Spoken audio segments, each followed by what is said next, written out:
Hello，大家晚安。今天是8月18号的晚上9点。那今天呢是礼拜一，也就是新的一周又来啦。等一下呢，我们会带着大家把整个行情当中再重新规划一下哦。因为我发现很多同学新的一周开始，你可能不太知道说到底要怎么样去规划行情嘛。那我们就整理了一些这周呢你可能要去关注的一些重点，那以及陪着大家把这个整体的盘面当中，我们都来重新的去规划一下。OK，那刚进来的同学呢，先帮我测试一下这个声音跟画面。如果声音跟画面都没问题的话呢，你帮我在这个 YouTube 的聊天室回个 OK，或签到一下都 OK。好，那刚进来的同学也别忘记帮我影片赶快点个赞哦，这样我们才可以让我们的 YouTube 的这个直播影片让更多人看到。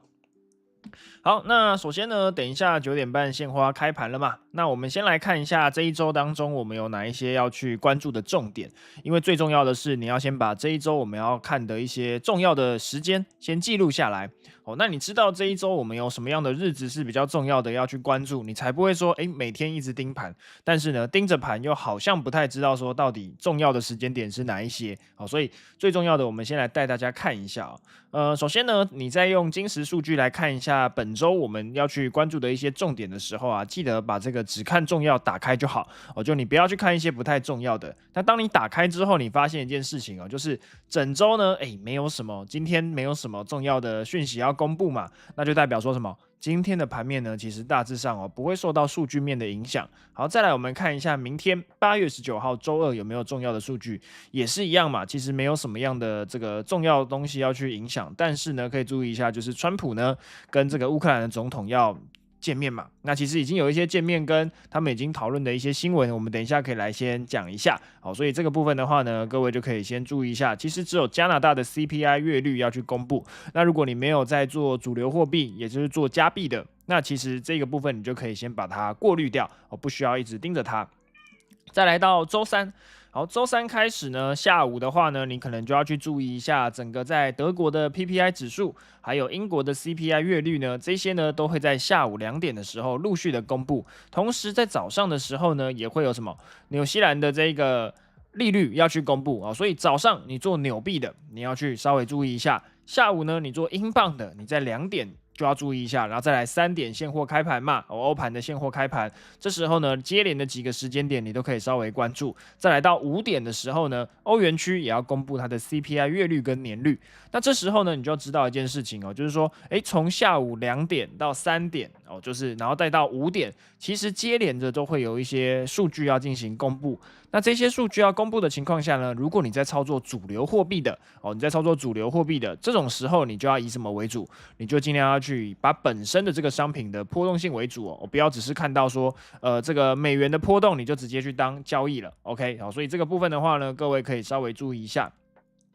那在晚上的时间呢，如果有交易原油的你要看一下10点半当周这个 EIA 的这个原油的库存就会公布了。那这个原油的库存呢，其实就会影响到说，这个原油目前的状况嘛，你就可以简单的一个供需概念去做评估跟思考。好，那这个部分的话呢，各位就是在周二的时候可以去注意一下。好，更正一下，这是周三的。好，再来到周四周四不意外的话呢，其实下午也一样嘛，接连的几个数据持续的要去公布啊，包含什么？法国、德国、欧元区他们的 PNI 的初值呢，制造业 PNI 的初值呢，都要去公布。再来到4点半也是一样，英国它的 PNI 也是要公布。所以你发现一件事情就是从这个3点现货开3点15、3点半、4点半，接连着每个国家呢都持续的在公布 PNI 的这个数值所以各位在这个下午欧洲盘的时候啊，你就要去特别注意一下，如果你的单是在早上亚洲盘的时候先去进行进场的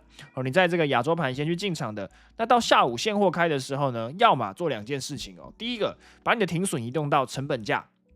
那确保呢这笔单是安全的你再来跟他拼看看这个数据连续公布的情况下会不会有这种上下洗刷的盘面。那这种上下洗刷的盘面呢，你不要说你的单一下子就被扫掉了，那如果你是在成本价附近的话呢，就会有点可惜嘛。好，那如果你今天行情已经跑一段出去了，你要去拼看看欧洲盘开能不能延续这个力道，把你现在手上的订单给拉出去的话呢，那我觉得就可以试看看所以时间点很重要很多人都会你不用心在盯盘，那你就会发现一件事情啊，就是我今天交易之后，然后单就只是丢着，结果最后到底为什么被停损了，你也不知道哦。所以这些重要的时间点呢，你可以去稍微关注一下。好，再来呢，到晚上的时候，每一周固定都一定会有的什么美国的当周的失业金的人数嘛，哦，所以这个时间点呢，各位也是稍微可以去注意一下啦，也就是在周四。好，但周四呢，其实到晚上9点半现货开了之后，到9点45呢，其实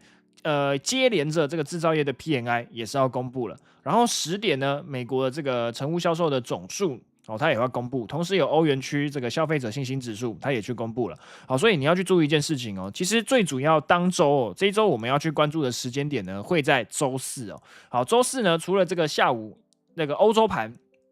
接连着 PMI 数据要去公布以外呢，到晚上美盘开盘之前呢，8点半失业金先公布一轮，对不对？然后到8点半过后，等1个小时，9点半现货再开。过了15分钟，9点45持续有 PMI 的数据要去公布。好，所以你看你在去交易的过程当中啊，当这些数据延续要去公布的时候，就想2件事情。第一个叫做什么？波动性会放大，对不对？波动性会放大，所以当你手上有获利的订单的时候，你手上有获利的单的时候，你要善用这个波动性能够放大的过程，然后去试着让你的赚赔比给拉得更大。哦，这件事情各位要注意一下。我们在周四的直播的时候，可以跟各位分享一下这个实盘当中操作这种数据单的一些交易的小技巧，以及你手上如果有单的，不管是赚钱或赔钱的，你可以用怎么样的心态去面对它。OK， 那到10点的时候，延续都还是有一些数据持续要去公布嘛。哦，所以你要去注意一下8月21号就是周四，从下午开始呢，这个行情默默的就会怎样力道发动出来了。所以到晚上的时候，各位就不要错过直播。我们会在这个直播当中呢，除了失业金以外啊，我们会告诉各位，在现货开盘后接连的几个数据要公布，要怎么样把握好这些可以去交易的机会，以及在赚钱的时候呢，怎么样把这个力道给放更大哦？怎么样复利，用可控的风险，甚至是一样的风险去换取更大的利润？好，那怎么样在高波动这种数据连续公布的时候，控制好你的风险，尽可能呢不要让你被多空双八，不要重仓交易，甚至是避开这种会大额亏损的这个机会哦。很多人不知道怎么样去掌控这种数据单，我们就会在周四的时候跟各位分享这个部分。再来回到这一周的最后一天，到8月22号周五。好，周五呢，你就发现说，真的都没有什么样的事情了嘛。但是呢，注意一件事情哦，在下午，应该说晚上10点的时候呢，这个美联储的主席鲍威尔呢，又要在这个全球的央行年会上呢，发表这个他的一些看法。好，那我们会注意一件很重要的事情哦，就是这几天是不是一直跟各位讲，就是说，你要注意一下9月要干嘛？有没有可能降息嘛？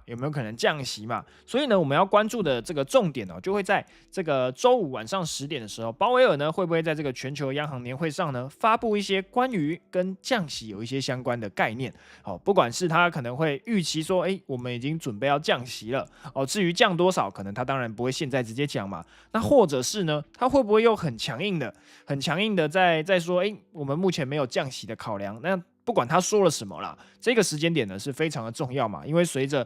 过去几周啊，甚至是过去几个月啊，不管是非农的数据，不管是失业金的数据，那以及川普一直在施加的压力，以及美联储目前在内部也会有一些不同的意见嘛，那也会有一个新的这个美联储的委员呢，准备要加入进去，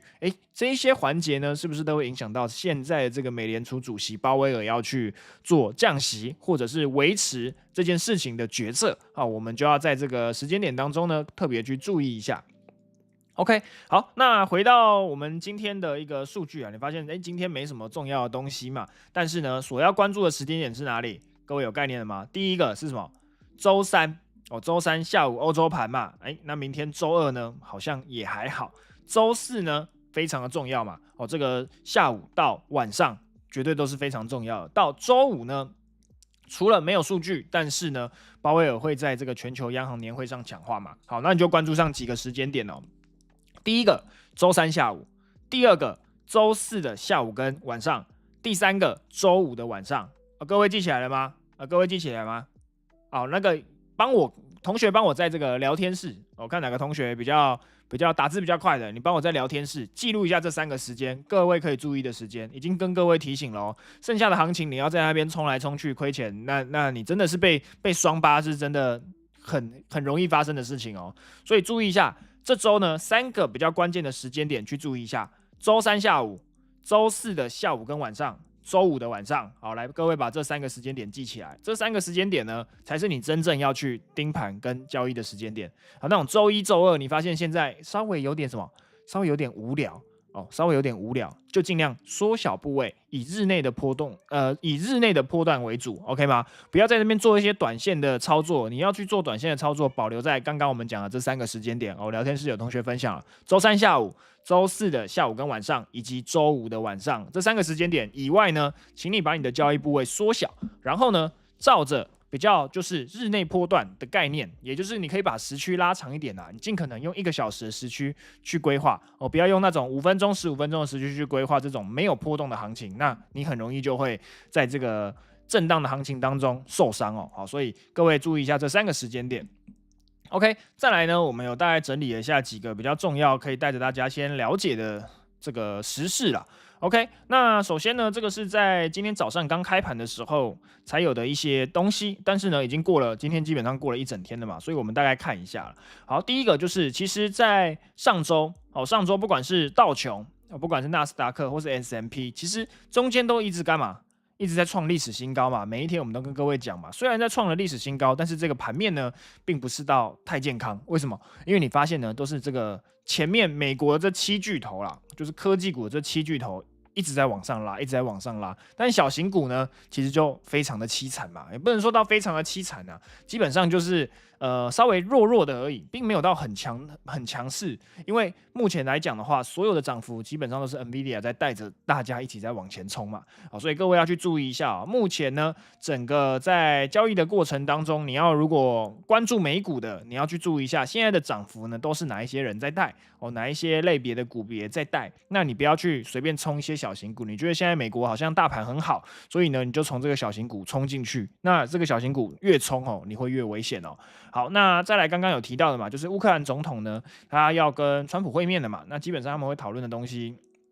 包含这个利益上那包含在战争上呢，也会有一些共识。好，所以后面呢，我们有拉了1-2篇跟各位讲啦。好，那比较重要的就是美联储主席嘛，在周5在这个什么捷克生动就反正就是全球央行的年会，要准备去发表演说嘛。但其实呢，刚刚讲过嘛，他会不会去释出9月要不要降息这件事情，是一个很重要的重点嘛。包含我们在这个就业指数以及什么通膨的展望呢，其实不确定性当然都稍微比较高一点点，但是呢，随着在上周跟上上周的这个数据所公布出来的结果呢，其实慢慢都会看到有一点点大家在施加压力给他嘛，到底要不要透过降息这件事情去改变现在美国的经济或者是说这些数据的重点。好，那当然他不一定会在周5的时候直接讲，但是势必他会讲什么？他会讲出一些他想要的一些方向嘛，比如说大家现在已经预期什么？9月降息1码的机会，哇，92%非常的高，非常的高。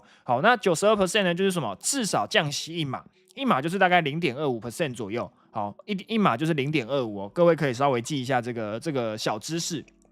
但其实市场上现在的重点已经不是说到底是要不要降息，而是说基本啦，他就觉得一定就会降1码。一定就会降1码，甚至有可能降到什么？降到2码嘛，对不对？甚至还有一些经济学家觉得说，一次就是要降到3码，降到3码是真的有点夸张了，0.75%，但也不要说是不可能啊，只是说现在市场上的关注重点呢，并不是说鲍威尔到底要公布降不降息，还是维持这个利率，而是说要降多少，反而才是重点嘛。你看，大家已经对于降息1码这件事情的几率拉到这么高了，那如果他最后呢？还是坚持什么？还是坚持不要去降息，那这个市场的波动可能就会变得稍微反转的情形就会出来了所以各位可以注意一下啦。那再来呢，这一周还要公布的一些数据嘛，那同时也是在接着在告诉我们说，现在市场对于这个美国的经济上的一些看法。OK， 那如果数据出来也是很差，那9月降息的这个几率呢，当然就会越拉越高了啦。OK， 那还有另外一件事情就是除了这个美国总统。他要跟那个俄罗斯的总统普丁，然后这个前2天他们是见面的嘛，对不对？但他也讲了一句话啦，就是说基本上他就是会有点保护台湾的感觉，只要在他任期中所以这件事情呢，是最近在今天早上下午的时候，你就看到很多的新闻都讲这件事情感觉好像就是跟中国之间的关系会变得比比较没有那么大的风险哦。但这个的话呢，川普基本上他对于他所说出来的话呢，除了这个什么利率，他有时候可能会乱喊，但大多数他所说出来的话呢，都是真的会去做到的，所以各位可以去注意一下这个新闻啦。OK， 好，那这个部分的话大概是这样。好，那刚刚有讲到什么？有讲到说，这个川普其实他同时也在施加一点压力给乌克兰的这个总统啦。哦，因为你知道他跟每个人会面呢，他一定是有他想要去达成的目标跟目的嘛。好，所以当他想要去达成这个目标跟目的的时候，你要想哦，这个川普就说，乌克兰总统其实想要结束战争，几乎都可以马上去办到。哦，当然他也可以选择要不要打下去。他指的意思是什么？就是说乌克兰总统可以决定打或不打。那其实这件事情呢，他也变相的是在告诉乌克兰总统说，就是如果川普告诉他打或不打的话呢，他其实是可以决定的哦，就是不要去想那么多理由啦。如果这件事情你已经想好了哦，那叫你打或不打，你都可以马上照着他的话做哦。所以川普其实变相是在告诉他这件事情啦。OK， 好，那我们要去看一下另外一件事情哦，就是我们刚刚讲的这个周五鲍威尔的这个演说，为什么这个很重要呢？因为其实这已经是变相是在9月的这个美联储决议之前，先行的一个预告，好，所以它有点像是一个预告的感觉啦。好，那我们刚刚这件事情有大概跟各位聊过了嘛？那比较重要的你要去注意一下，说这个9月降息这件事情，我们要重点放在什么？降多少？可能是重点放在什么降多少，而不是说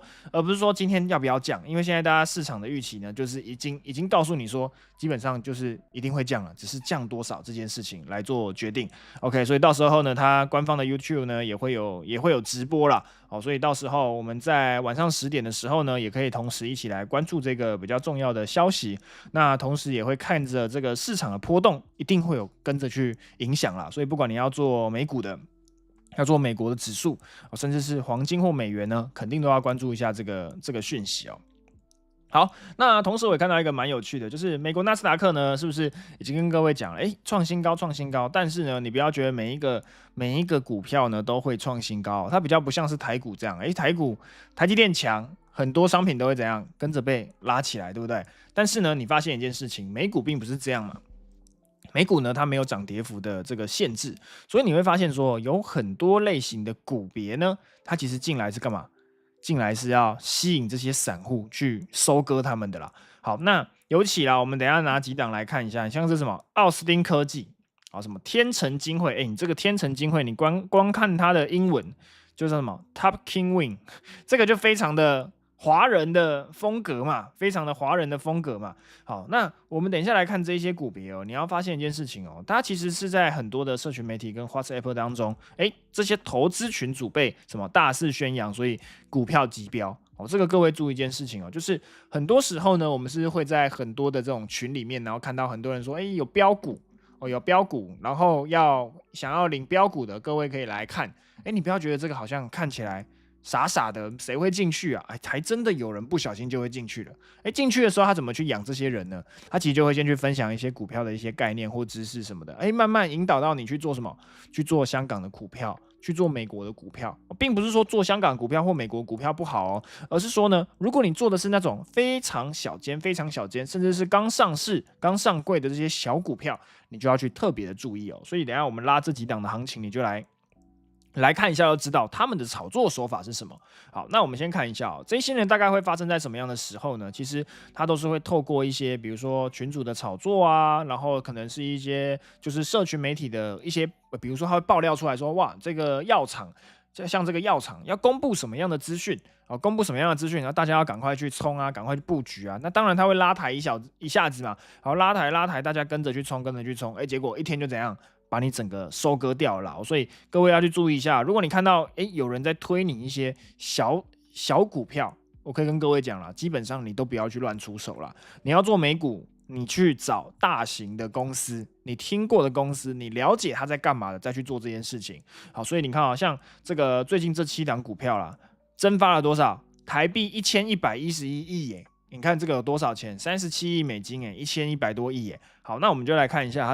它的整个走势的状况哦。好，那你直接在 TradingView 当中搜寻这档，你就发现，哎，这是纳斯达克的股票嘛？点进去你就发现这个行情太瞎了吧？怎么会长这样，对不对？怎么会长这样？来，我们一起来这个4小时的，我们一起来看一下。好，你会发现说呢，这档股票呢，其实通常上市都不是这个太久。好，这个通常上市都不是太久，所以报价呢，你可能没有办法看到很远。好，刚开始的时候呢，它会在这边震荡一段时间。大概在4块左右嘛，在4块左右，这时候呢，其实都不是你会去进场的时候，都是谁？都是这些准备要收割你们的这些人呢，他已经在里面先布局好了。好，再来4块呢，开始喷了，哇，4块涨到6块，涨到7块，这时候大多数人会怎么想？这档股票肯定是要喷的，对不对？肯定是要喷的，所以呢，4块涨到6块的时候呢，大家就会觉得说，我不能再错过啦。他刚刚在已经2、3块、3、4块的时候涨到这边都涨了50%，快涨了1倍了，我一定要赶快冲进去嘛。来，那各位注意一件事情哦，其实呢，在这个环节当中，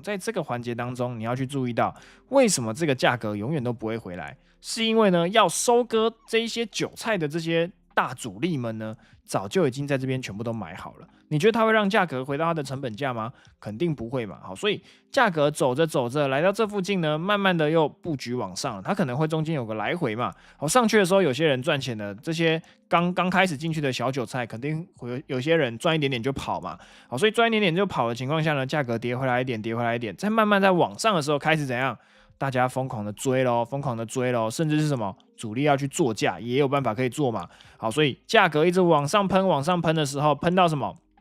？31块，4块喷到31块，基本上8倍左右了。好，但开始啦，你要想哦，所有的人大多数进场的时间点在哪里？是从11块到31块这个范围。那美股没有涨跌幅限制嘛，所以你看哦，七月多的时候一上来一下去。就直接跌到哪里了？开盘它直接给你开回2块钱。那你看开回2块钱，虽然它中间有拉上去，那基本上这些拉上去的全部都是在停损啊。再来呢，就回到3块钱，然后一蹶不振了。就一蹶不振了。好，所以你要知道，所有的这些美股啊，并不是说它的风险。你觉得买大型股风险就是安全的，确实买大型股会比较安全。但如果有些人呢，大型股做着，你觉得 NVIDIA 都涨那么多了，然后呢，特斯拉呢起起伏伏，然后呢，你可能听过的一些股票 Meta 这些 Google 都涨上去了，但我不想买这么贵啊，所以我要去找这些好像有点偏向什么妖股。直接喷上去的这种，但当你有这种概念的情况下呢，你在中间追着，好像每天都缓缓的往上，越赚越快。那当你今天一个没有注意的时候呢，其实美股是没有涨跌幅限制的，所以你看一档直接回来，你直接从31块回到3块，你觉得这一档股票会不会变成壁纸？肯定会嘛。所以呢，我们随便拉一档，你其实看你大概都知道，像这个我们刚刚讲的嘛，这个 Top King Win 这一档股票，好，你把它拉过来看，一样嘛。4个小时的行情也不是一样什么，走着在上面，然后呢跳空，直接就让你回到终点了。这个是不是中间也是在炒？也是嘛，走着，结果呢今天真的不做了，不演了，3块钱呢直接跌到多少？跌到 0.2 跌到 0.2， 这档股票就直接不见了嘛。所以你看哦，这7档股票就跌了1000多亿。尤其什么？前阵子大家都很喜欢看生物科技类型的股票，来，我们把它直接一样复制过来，让各位看一下，你就会知道了。你要去做生物科技类型的股票，这个够不够狂？够吧？日线等级耶，你看哦，每天这样涨着，这种行情你会不会去追？我们在没有看到它跌，这种行情各位有没有觉得很强势？一定有嘛！哇，从这个4块、5块、10块。走着，然后慢慢的往上走到41块，结果呢，一天 biang 直接下来剩 0.5 块。你觉得这间公司是真的稳定的公司吗？还是只是来割韭菜的？肯定是来割韭菜的而已嘛。所以各位在交易的时候呢，就要去特别的注意啦。你可以看到这个时间点并不是直接就让你下车的机会。你看从41块在尾盘的时候直接灌下来对不对？那你觉得说36块还有机会反弹，不要想了，直接开盘剩8块那隔天呢，过了12点，慢慢走着，最后剩几块？剩2块。现在呢，大家都抢着绕跑怎么跑？没什么好跑的嘛，41块剩1块，那有什么好跑的？你肯定就一根下来就直接挂掉了嘛。所以各位注意一下啦，一直提醒各位啦，看不懂的股票、没看过的股票，直接避开就好。你遇到这种股票哈，你的头基本上冲进去就爆了。好不好？冲进去就爆了，你不会有什么下车的机会。不要想说自己是这种很幸运的，我在中间就肯定会下车了，我一定是有办法可以赚钱的，赚个50%、100%，不要想了。当你今天遇到这个一次哈，你前面赚再多都不够去补，所以呢，不要去拼这种你根本不了解它是什么股票，尤其是直接跟各位讲，尤其是你听起来它很像中国的公司，只要是很像中国的公司呢，都很常会出现类似这样的感觉。都很常会出现像类似这样的感觉，所以呢，各位就稍微避开一下啦，自己在做美股的稍微注意一下。OK， 好，那基本上呢，这个跟各位讲了近期我们要关注的一些新闻、一些时事以及这一周我们目前要去关注的一些就是重要的时间点。好，那我们来看一下这个，回到我们的盘面当中，然后来规划一下我们目前要去做的一些计划。那现在呢是9:26，在5分钟左右呢，行情就准备要开盘了嘛。那我们就一起来看一下。好，那这周的行情呢，我觉得也没有到太复杂啦，也没有到太复杂。我们先从这个美元来帮各位一点一点的来进行一下规划。好，那美元呢，其实上周呢，我们就已经有规划几段的行情嘛，但是呢，我们现在新的一周，我们就重新来规划。好，那重新来规划的话，各位在交易上比较不会这么乱。好，那每一周呢，其实我就会做一件事情啊，基本上就会把我的图表全部净空。好，全部净空，重新来去进行规划。因为已经隔一周了嘛，我就不要去看前一周所规划的，打乱自己的思考。好，那目前来讲呢，我们先从4个小时来看一下。好，4个小时呢，一样，第一件事情呢，我们要先帮我们现在看到的这个价格啊，来进行一下区分这个楼层的概念。好，第一个呢，现在价格在中间走着，我会先去看一下最近回撤过的位置在哪个附近。比如说呢，最近的低点在这附近，这整段的低点，我会在这个附近呢先观察一下一个小区间。再来呢，往上反弹4个小时的位置在这边。好，所以短线上呢，我会先观察这2个点。再来，我会稍微缩小一点来看一下前面的楼层的分布。好，所以第一个楼层的分布会落在这附近嘛 ，OK， 好，那再来呢，更下去一点点呢，就会比较远一点点啦，其实会到这个附近了，然后再往下呢，大概就到这边。好，上下呢，我不会规划太多啦，基本上像这样1、2、3、4、5条线呢，基本上已经够用1个礼拜了啦。因为你想4个小时的行情呢，这个从8月初，这里从8月初嘛到过来，其实基本上才走了几个楼层，大概2个楼层左右嘛。好，所以我们大概规划到3到5条线左右呢，已经足够了，不用画到太远。好，再来我们回到1个小时来看一下这个目前的行情当中有没有什么我们要去微调的。好，首先呢，第一个点呢，这个上方的位置，我们从最上面这条来去做一下思考。上方的位置呢，我会稍微把它调整一下，留下这个上影线的部分就好。再来这一段呢，也会稍微缩小一点，就一样留上面这边。好，底部的话呢，这边还好，不用什么去调。那比较远的这个部分呢，也 OK。好，那现在呢，回来看一下你看1个小时的时区呢，我们已经先思考空间这件事情。好，那空间这件事情的概念是什么呢？往上往下，你到底有多远的距离可以去做？好，你到底有多远的距离可以去做？很多时候呢，你都不太知道说，如果没有思考空间这件事情只是中间盲目的冲来冲去，那这其实并不是一个好的交易机会。你要想的是，如果今天我要往上跟往下，好，哪一个空间比较足够？目前看起来嘛，在这个位置，往上跟往下2个其实是一样的嘛。我们来画箭头，你大概就知道。来，这边是往下，对不对？好，那再来呢，另外一边是往上，所以呢，不管往上或往下，其实距离会是一样的距离会是一样的。那请问各位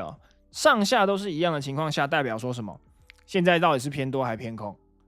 两边以距离、以空间这个概念来讲好了，其实它没有一个方向嘛，它没有一个方向嘛，它并不是在一个我想要的关键位置附近，所以呢，大多数时候啦，在这种时机点呢，我不会去切入，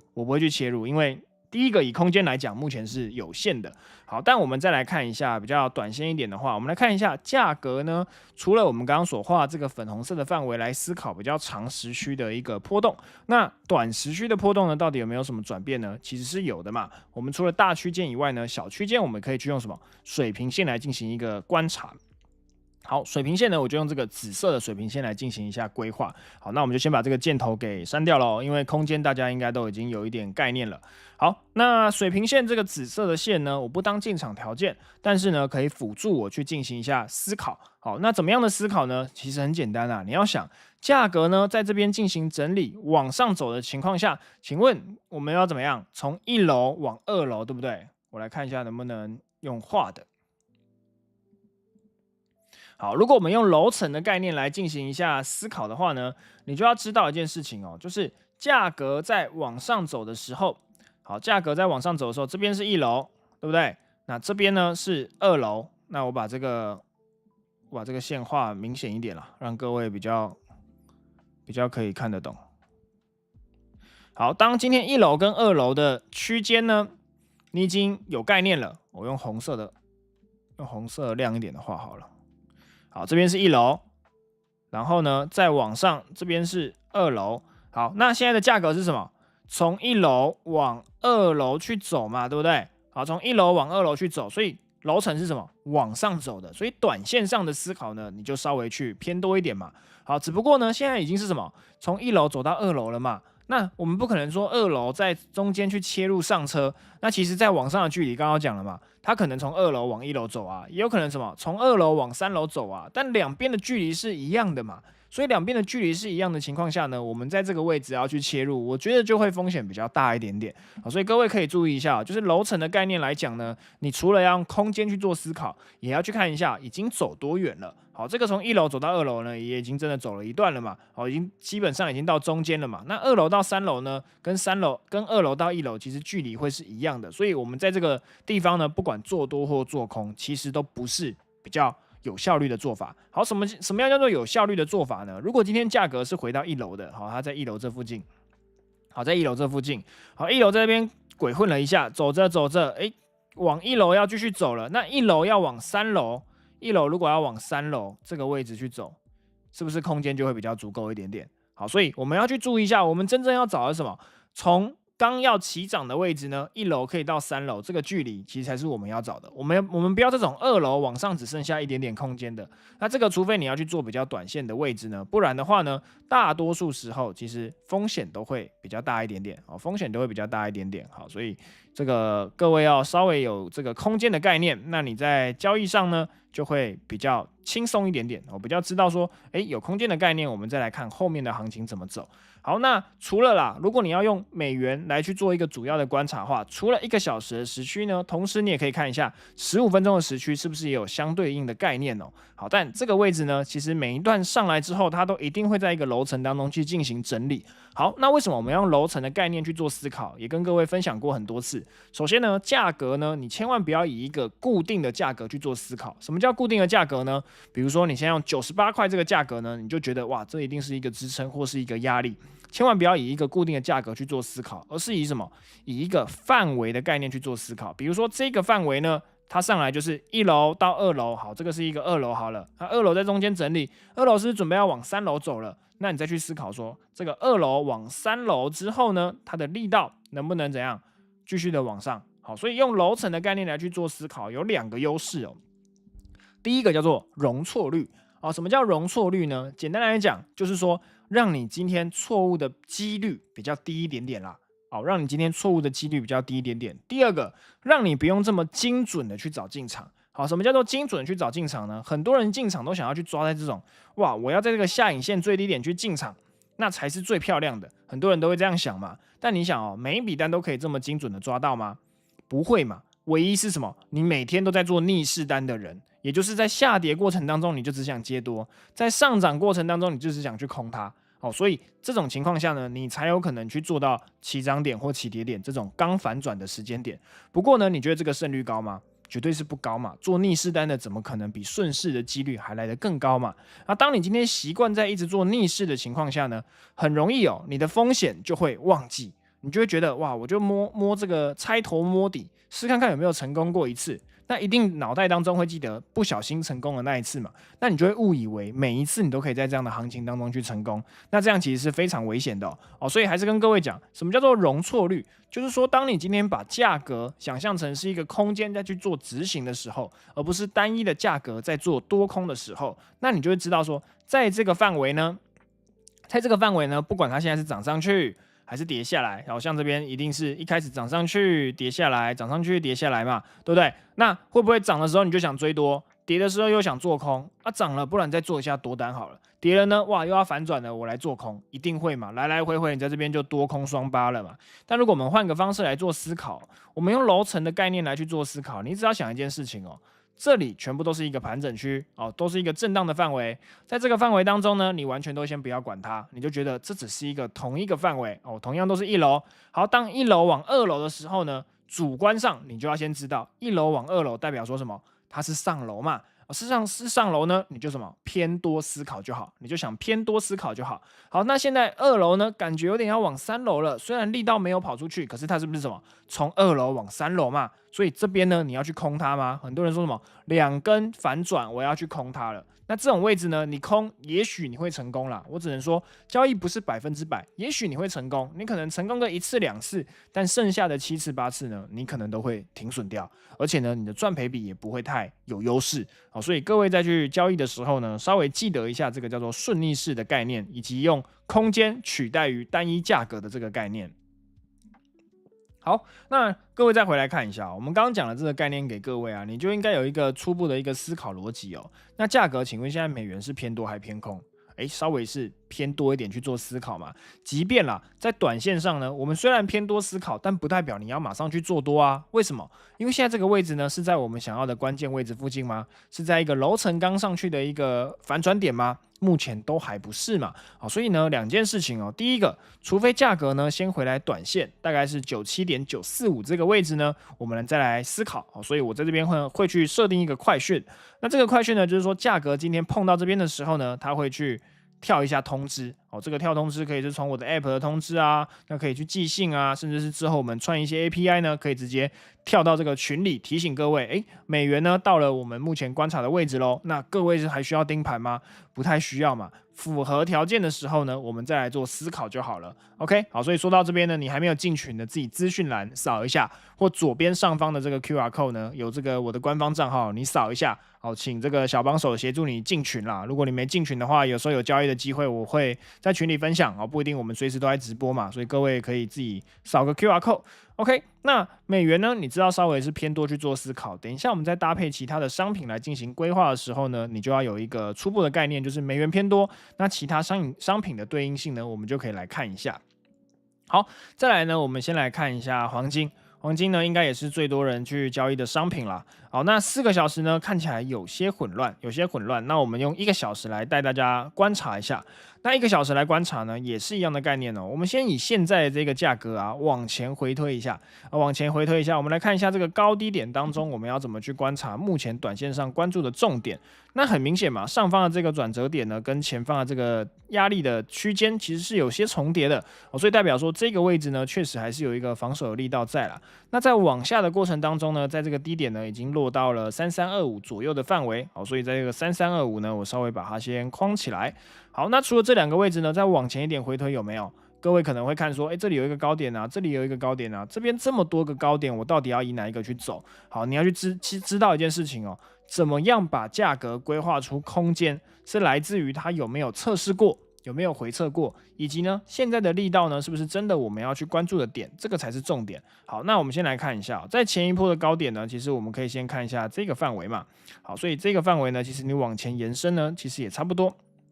大概会在这。好，那这边呢整理过后跌破的一个位置，再往前呢这个位置其实也是一个。好，你就要去知道一件事情那既然这2个位置这么接近，那我要2个都规划吗？其实因为现在2个位置都是不同的条件嘛，所以呢我都会把它规划进去。同时这边就要提醒我一件事情如果我想做多好，如果黄金想做多，往上呢大概到3370到3380这个附近呢，有2段比较重要的防守位置在卡在这边哦，所以呢这个位置要持续去突破呢，其实稍微会有些难度了哦。所以如果我持有多单的话呢，价格在往上走来到这个附近的时候呢，我就会选择的先把这一些单呢稍微去调整一下哦，直到什么？遇到比较明确的力道要突破后向上的时候呢，这个可能才是我要去做单的一个依据啦。OK， 那回来看一下，前面整理了这么久，这么乱，那我到底要不要在这个时间点当中直接去切入？其实不用马上去切入，你先来看一下，现在整个价格的趋势到底是向上还是向下？我们来看一下这整段整理下来的下降趋势，其实稍微没有这么规律嘛，你会发现说卡很久，乱七八糟的。好，那这个乱七八糟的行情当中呢，你还是要知道一下，它是一个下降的通道嘛。那通道是什么概念？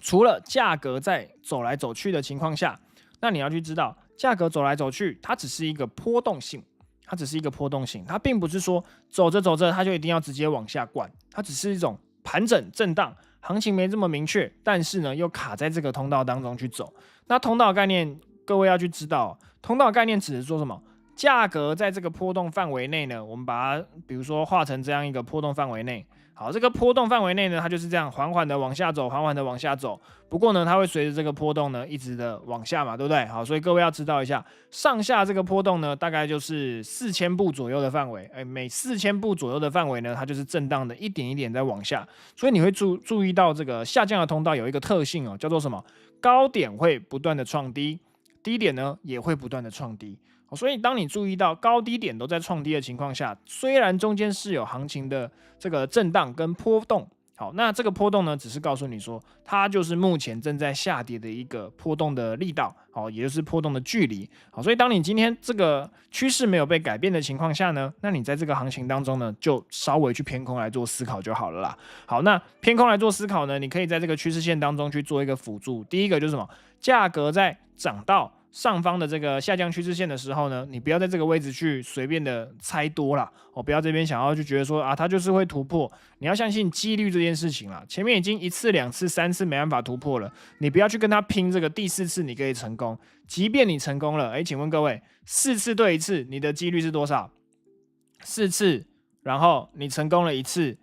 你的这个去拼这个突破几率其实只有25%嘛，就是大概1/4左右。好，那下来的几率有多高？下来的几率有多高？即便你这一次是停损的，他已经告诉你，当时下来的几率就已经3/4了，也就是75%了。那如果呢，这一次又下来呢，等于是什么？100%都在往下走。都在往下走，所以各位在交易的过程当中呢，去注意一下，用几率的概念呢来思考目前这笔单顺逆势的一个规划。那当每一个规划呢，你都是以顺势去做呢，其实相辅相成下来了，你的胜率累积起来就会变得比较高哦。你不要说逆势单胜率只有20%啊，其他的条件加起来有80%，那其实两者加起来呢，你的几率就会变低了。那如果今天顺势单胜率有80%，其他条件你大概条件抓下来都好像有80%有机会可以往你想要的方向去走。那每个的条件都是80%可以成立的情况下，中间只要有3个4个成立，其实方向就会往你要的方向去走了嘛。你不要说去拼一个10% 20%，但它可能跑出去会有很大的波动的。那每一次这个都会有点像是在赌的感觉啦，除非你自己的风控有抓得很好。但是我相信啦，大多数人呢在交易的时候，当你不小心亏损了一笔，即便它是一个合理的亏损，那你也会很容易受到心情上的影响，或者说什么失控失误开始就会出来了嘛。那当你遇到失控跟失误的情况下呢，乱做单、重仓交易、频繁交易、不照条件去进出场，这些条件往往都在这种时候直接全部一起蹦出来。那这些条件都蹦出来的情况下呢，你的仓位可能就开始遇到连续的亏损，甚至是爆仓了。所以各位要去关注的重点呢，是不要让自己失误失控。不要让自己失误跟失控，这是比较重要的环节。所以呢，为什么我们要带各位一起去规划行情？因为规划行情的过程当中啊，除了是告诉你说，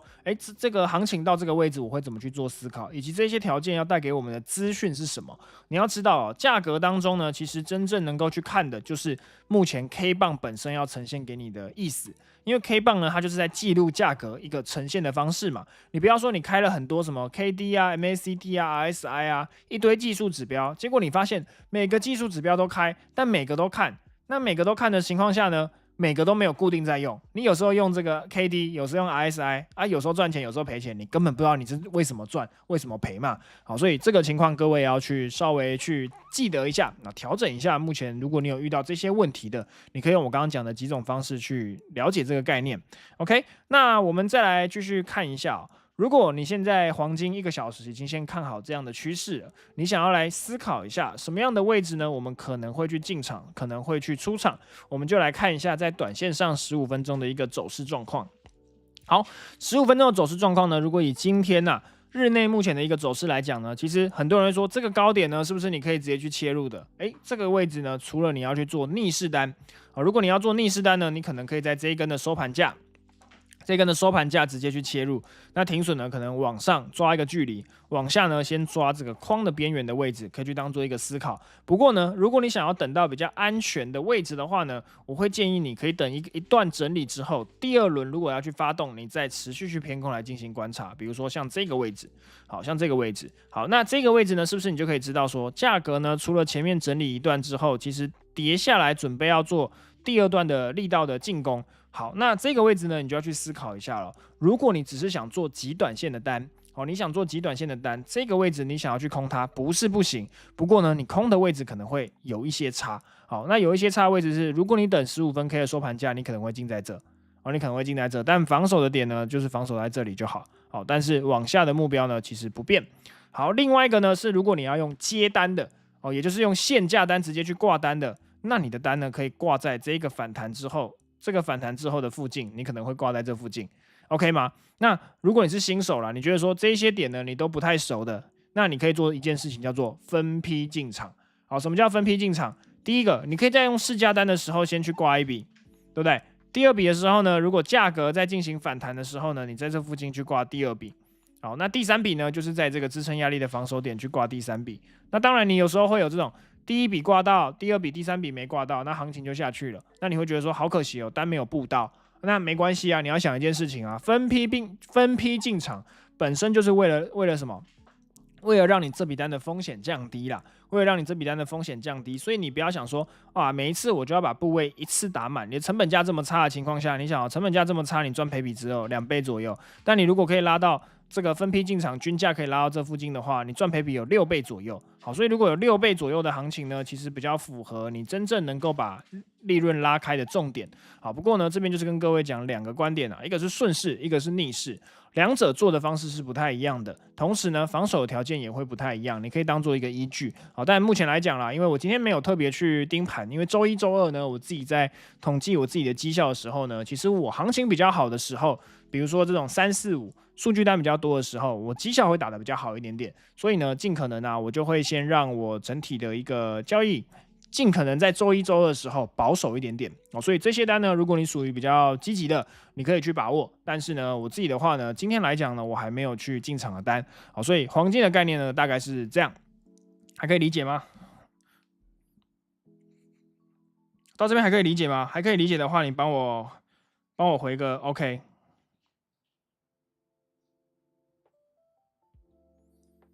我先看一下各位听到这边还 OK 吗？然后我也顺便看一下上周有没有什么单可以跟各位讲解的。目前来讲我手上没有什么特别的单，我先给各位看一下我目前的仓位状况。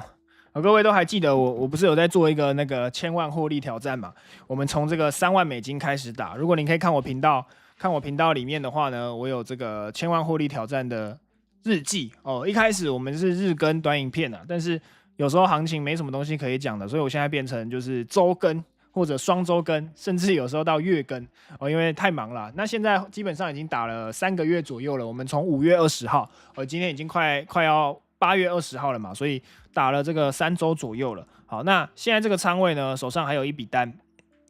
好，就是 PG 嘛。上周直播我们讲的美股PG， 好，所以 PG 走着呢，还是赚500美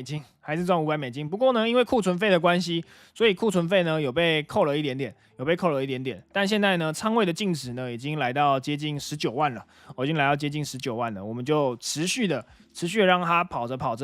如果到20万的时候呢，是不是我再打50%就有机会往30万的目标，就是100万把它变成1000万。好，所以现在我们打了快3个月了，还在持续往这个目标努力啦。好，所以基本上呢，每天我跟各位分享的行情跟观点呢，都是我自己有可能会去交易，甚至是很多单都是以我们自己现在实际在打的单。如果直播已经看几天的同学呢，你就会知道说，很多单都是我直接用我手上的单去跟各位去进行一下讲解的。好，所以这个目前来讲啦，这周行情就是这几个点要去关注一下。那上周呢，给各位大概知道一下，上周呢整体做的单呢，其实我大概落在几个商品啦，黄金、比特币，然后还有这个纳斯达克，黄金、比特币跟纳斯达克。好，那我一样一起截给各位看一下。黄金、比特币跟纳斯达克呢，上一周的行情其实波动性我觉得都有啦。但当然，这个波动性好的时候，你尽可能的要去把握机会啦。那我把它截一下，等我一下哦。好，那这个位置呢，我们来看一下。上周呢，我大概其实做的单也没有很多。你看11号到15号，其实大概就是这些单。好，那大多数呢，黄金，然后黄金前面打的获利，后面我就稍微缩小风控去做，因为我用分批进场的。那虽然这笔单停损了，但是分批进场嘛，所以你的均价会比较漂亮一点。我在45、48的时候去做嘛，那最后在53都停损掉。但记得啦，就是记得停损就好了啦。那后面呢，行情又跑了一段嘛，基本上到隔天了。隔天我有重新再去做空单，那空单下来呢，这个中间有可以加码点，我有去加码，但是呢，中间我就分2段去做获利出场，所以这一段呢打的也算11000多美金。好，那后面以太币打了一段嘛，这个在直播当中都有，然后纳斯达克也打了一段。那上周整体的绩效呢，大概是接近3万美金啦，就是目前来讲，上周大概打了快100万左右，但是就慢慢打，因为中间的行情也没有到都非常好打，所以这个的话呢，是上周我们整体打的一个状况。好，所以有看直播哦，有在看直播的，慢慢吸收我们讲的交易观念。那你也可以用我讲的一些交易的观点跟方式呢，套用在你自己的交易上哦。不管你今天自己交易做的如何啦，把我们的一些观点放进去，当做是一个滤网哦，提醒你哪一些不要做的，你就不要跟着做，不要做就好，并不是因为我们不是什么，我们不是爆单台，我们也不是要直接跟各位讲哪边可以进场，怎么做。我觉得这个没有太大的帮助，各位应该都会希望把这些观念呢学起来，套用在自己的交易上。所以呢，你要想的是这一些观念跟各位分享的时候，怎么样放到你自己的交易逻辑当中，然后呢，会赔钱的单尽量避开，然后尽量不要做，这个才是比较重要的。OK， 好，那我们继续看一下这个下一个商品哦。好，下一个我们来看一下比特币。哇，比特币呢，这个市场呢，终于怎样？终于来一个回档了嘛，随着前面的这个位置当中呢，创了新高，马上就回来了，对不对？马上就回来了。那我们来看一下这个行情在回来之后呢，我们目前来讲可以怎么去做思考？好，首先呢，第一件事情哦，4个小时可以跟各位讲了，这个行情我也稍微有些看不懂。你不要想说每一个策略好像行情100%都可以看得懂，并没有。目前来讲呢，比特币的行情呢，我如果以4个小时来看的话呢，是属于我看不懂的行情。好，那看不懂的行情代表说我的交易计划、我的交易策略呢，没有办法套用在目前现在比特币不规则的跌下来，然后没有规律的跌下来。那我不管要去做多还是做空好了，我现在没有看到任何的条件。好，那我们切到1个小时来看一下。好，虽然呢你没有找到任何可以去进场的条件，不过呢，我们可不可以在中间去规划一些我们可能可以观察的点？好，其实可以嘛。第一个，我可以观察的点呢，我从比较上方的位置啊，我会先大概关注这个范围。好，那比特币呢，我就会把范围稍微拉的比较弹性一点点，也就是稍微比较大一点点。好，因为这个比特币呢跟以太币这种加密货币的商品呢，它的惯性并不是太稳定哦，所以呢它很容易就会有这种很长的这种上下影线，而这种很长的上下影线呢，价格走着不小心就会超过一点，所以呢我宁可让它就是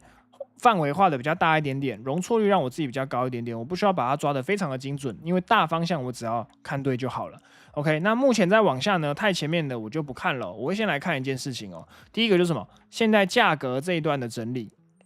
好，比较大范围的整理，请问这一段的整理往下力道有可能会到哪边？好，有可能会第一个会到这边。好，所以还没有到它目前力道的一个满足区嘛。好，所以我现在会在这个位置来画一条水平线。好，所以这个水平线呢是告诉我说，这一个比特币往下跌的话，有可能可以先到的满足区会到哪边哦？也就是说，往下跌呢还没有跌完啦，还没有跌完啦。那再来第二件事情呢，如果你单纯是要以比较小的一个力道去做一个整理的话呢，你也可以去看嘛，价格，请问这边的楼层是1楼的话，现在往哪里？往 B1 去走了嘛？那往 B1 去走，请问多还空？一定是往空方嘛。好，那如果你知道说这个位置是往空方呢，你就不要想说这个位置你想要再去接多还是干嘛了。好，所以整体来讲呢，如果以比特币目前的状况来说，我个人看到的一个方向呢，就还是偏空，很明显它就是偏空，所以不要在这个位置去想要去抄底，因为即便你在这个位置去做多了，它真的往上反弹上来呢，弹得很有限的。弹得很有限，它上方的每一个位置都有一些挑战，所以呢，你不要在这个位置急着去做。好，那我们来看一下长一点的时区呢，在4个小时，在4个小时到底这整段的力道呢，可能可以落到哪边？好，比较重要的点可能会在这里了，在这一个位置了。好，也就是说你要特别小心一下，比特币呢可能会回来112000这个位置。112000这个位置去进行一个比较大的回档测试，好，所以各位可以关注一下整个在楼层的这个范围来讲呢，如果我们把它规划出来呢，这个楼层在往下的过程呢，有机会直接先来到112000，哦，有机会来到112000，这个还有大概3000点的距离啦，所以各位关注一下这个价格跌回来反弹，下一段往下。除了我们刚刚所画的这个水平线这个小小的力道满足区以外呢，我觉得很有可能来到112000这附近。好，所以这个如果你比特币啦，你不管今天是有多或空的，你自己小心一下。好，自己小心一下。15分钟呢，很明显力道也在持续的往下。好，所以这个短线的支撑压力，这个转换的位置呢，你可以稍微把它关注一下。好，那这个盘整区呢，往下算力道也是可以算的啦。不过呢，我就不拉到这么短的时区啦。好，只是先跟各位讲。这个比特币往下还有一段距离，所以不要接多，不要接多。OK， 再来我们来看一下以太币。来，你可以看到以太币呢，其实在上周，这个往上满足区的这个高点，你很快就可以看到一件事情哦。第一个，往上你在算这个力道的满足区的时候呢，其实你大概就知道，接近在4800左右呢，它已经是会一个卡关的位置嘛。好，那4800的楼层呢，是不是怎样？从1楼、2楼、3楼，3楼往2楼了。那这时候你就要知道，力道才是这个时候开始转空，不用你去猜什么4800它就要往下，并不是力道满足区呢，并不是要你去算说这边就要做空，不然你就会有一个问题哦，你在这边一楼的天花板你在做空，2楼天花板你在做空，3楼的天花板你在做空，并不是叫你每个到天花板都要做空，你每个在这个位置要去做空，你肯定在这边就已经爆仓了啦。所以你要知道，价格在往上走的过程当中呢，1楼、2楼、3楼，3楼往2楼。这个才叫做下楼，懂概念吗？所以跟各位讲啦，不要以一个单一价格去做思考。最大原因是因为你很容易因为盘整区震荡，价格在中间去整理的时候，没有明确的方向的时候，被行情给洗进去。你被行情洗脑了嘛？你觉得说这个位置进去了好像就很 OK， 但实际上呢，3楼往2楼的时候才是真正转空。当你有这个概念的情况下，3楼转2楼的时候，你开始去偏空思考，有多单的出一出，有空方的，你可以去稍微去布局。至少啦，在这一整段跌下来的过程当中，我想你应该大方向都没有看错啦。至少这个大方向都没有看错啦。这个我们在直播当中就有跟各位讲了嘛。好，那往下力道呢，也跟各位讲了。其实这个4300这个位置非常的重要。我们来看4小时。好，4小时呢，前面这个好不容易盘整的这个大楼层啊，即便你把它当成是1楼好了，这个大楼层正常来讲什么，站上去就不应该下来了嘛，对不对？站上去就不应该下来嘛。2楼、3楼，哇，那这个楼层又回来，到这边如果又没有防守住，现在什么正在往下走了，所以在往下走的过程当中，各位就要特别注意一下，真正这个楼层呢，它有没有可能从天花板正在下楼，那往地板要进行一个测试，那这个地板位置在哪里？其实就是大概在4200左右，4200再往下一点点。所以如果我们以1小时的行情来讲，你要特别注意一下这个力道呢，在跌破之后的回撤，有机会还是会回到4200这附近去走。好，不过呢，15分钟稍微有点在测试的力道啦，这边低点稍微有些在往上垫，不过呢，这个位置并没有明显的被站上嘛，它没有出现一个明显的突破后站上的感觉，所以这个楼层呢，它目前来讲是还没有回来的，所以整体来讲还是偏空还是偏空，只是相较于在比特币来讲好了，其实它的这个走势状况有点相似，不过呢，空间两者都差不多，往下都还有一段空间所以大家可以稍微知道一下，如果往下的话呢，大概就还有这一段，接近到4200左右。接近到4200左右，所以不管你今天有多单的，有空单的，这个你都可以稍微列入一下观察。OK， 这是目前比特币呢跟以太币的一个行情。好，那再来我们来看一下目前我们所关注的几个好了。好，第一个我先来看一下道琼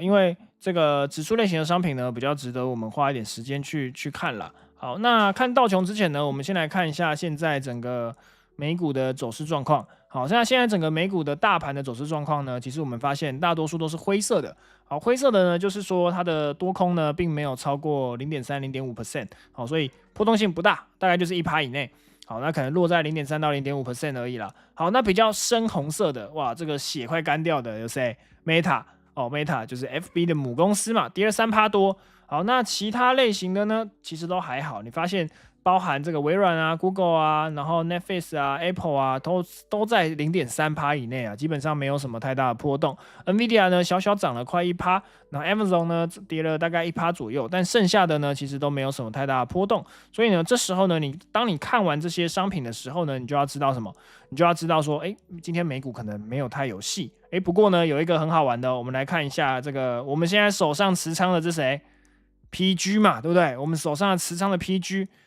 今天还是涨1.37% 所以现在呢 ，PG 还在努力的往上走等一下我们一起来看一下它的状况。好，所以现在美股的话呢，整体美股的状况，各位可以透过这个颜色的部分，红色跟绿色呢比较直观的来进行判别好，那我们来看一下这个道琼。好，道琼呢还是一样啊，走这个奇奇怪怪的行情啊，对不对？奇奇怪怪的行情啊，我个人都觉得有点看不懂了，看不太懂。不过呢，这个上升的趋势，我觉得没有太大的改变呢，感觉它要往上走嘛，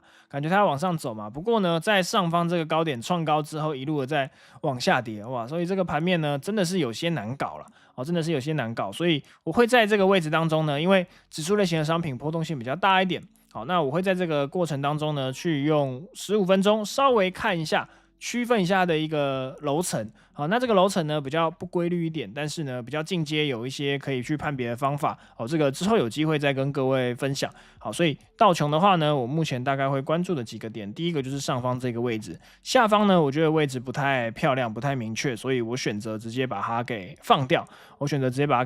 不过在这个位置当中呢，我会把这个趋势线稍微调整一下，好，大概落在这边。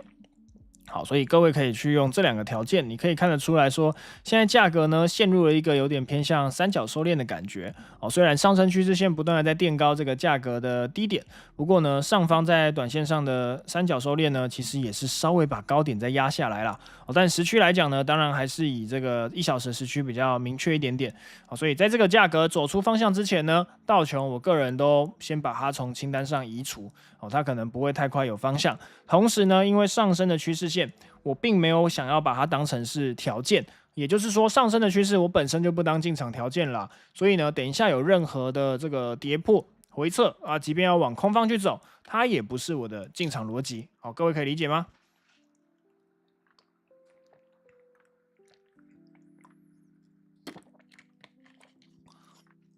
？OK， 讲完道琼呢，我们回到现在最近力道最强的纳斯达克。好，那纳斯达克呢，力道真的是比较明确一点点。哇，我们在前2天这个行情当中，震荡行情当中呢，有把握到一笔空方的机会嘛？那最主要呢是价格这一段盘整后跌破的力道即便呢它跌下来之后这边震荡了很久，最后还是到了我们想要的一个目标嘛。好，那我们就来看一下，我们先从1个小时来看一下，我们把这个短线的位置稍微先都不管它了，前面的力道整理完了行情也走出来了，所以我们不管它。我们来看一下现在这个位置当中呢，它也是一个楼层的一个转换嘛。前面呢盘整区整理完，1楼要往2楼走，结果2楼缓缓的一直在往下跌，虽然到现在走到一个偏向地板的位置啦，稍微好像有点卡住了嘛。这个地板的位置呢，感觉有点卡住了，所以卡住的情况下呢，好像我们要进场，但这个位置呢，都也还不是一个好时机，也不是一个好时机。那什么样叫做不是好时机呢？你来看一下15分钟就知道。我们刚刚带各位看一下整个美股的状况嘛，是没有方向的嘛，所以呢，纳斯达克会涨还是跌都不知道嘛。我们大家都知道说，礼拜五美联储的主席鲍威尔要在这个全球央行的年会当中呢，去讲一些话，讲的话是好还坏，也没有人知道。大家都觉得要降息，如果他今天给你一个很强硬的跟你说不降，那行情不就怎样崩一根下去，也有可能。如果他说要降呢，如果一次跟你说大家预期说降1码，结果他跟你说一次降3码，哇，这个消息太好了吧，直接喷出去，也有可能嘛。所以这几天的时间点就会盘面趋向一个就是大家都默默的不太敢去出手，他害怕出手之后周五鲍威尔不小心讲了什么话，就让他的行情给挂掉了。好，所以这个位置呢，我觉得就是我个人也会把它放掉了。所以1个小时，我们来看一下调整的点，稍微把这个范围往下移一点点，这样而已。好，就以最近回撤的位置来当依据。好，上方呢，因为比较不规律一点点，所以我不会去画范围式的关键位置，我会用一个水平线去提醒自己就好。但是呢，这个位置呢，并不是我直接要去当做进场的点。OK， 所以呢，纳斯达克目前来讲啦，我们可能也只能这样看而已啦，真的是稍微会比较难做一点点。好，那短线上呢，也陷入了一个偏盘整的感觉嘛，这一段都还在一个整理嘛，行情没有走出去就不要管了。其实应该说这一段啦，大概这一段了，所以这一段的范围当中，你就不用看了，所以大概从23360，这多少？23660啦，到23746，这100点左右的距离就可以当做一个空手观察，除非呢离开这个范围再来做思考。那比较理想的往下走，好不好？你真的要一个方向的话，就是往下走，因为呢上方就是不断的楼层在往下，所以呢顺势来讲，我会偏空一点，我觉得会比较对我来讲啦，空方一点呢力道会比较明确一点点，上方呢上去可能会震荡，所以这个纳斯达克目前的观察是这样。好。那有同学问说，看纳斯达克也要参考全指股吗？并不是说参考全指股啦，而是说看一下美股目前的这个波动性的状况。当你发现全部的股票，尤其是现在纳斯达克都是什么？现在美国的7巨头在带动嘛。好，那这7巨头都没有波动的情况下，那就代表今天的纳斯达克会非常的走得非常的缓慢，可能也非常的无聊。好，那既然走得这么无聊，那我可能就不会花心思在做道琼跟纳斯达克了。好，所以你要知道一下，主流的股票、大型的全指股没有波动，并不是说你要去看全指股的方向，而是说它没有波动，剩下的你就不用看了。因为你不可能同时盯全部的股票嘛，不可能同时盯7档股票，然后看一下它走势状况，再比较完再来做纳斯达克，行情早就跑走了。好，所以要提醒各位的是说，如果你发现它没波动，那就不用管它了。OK， 好，那 S&P 的话，基本上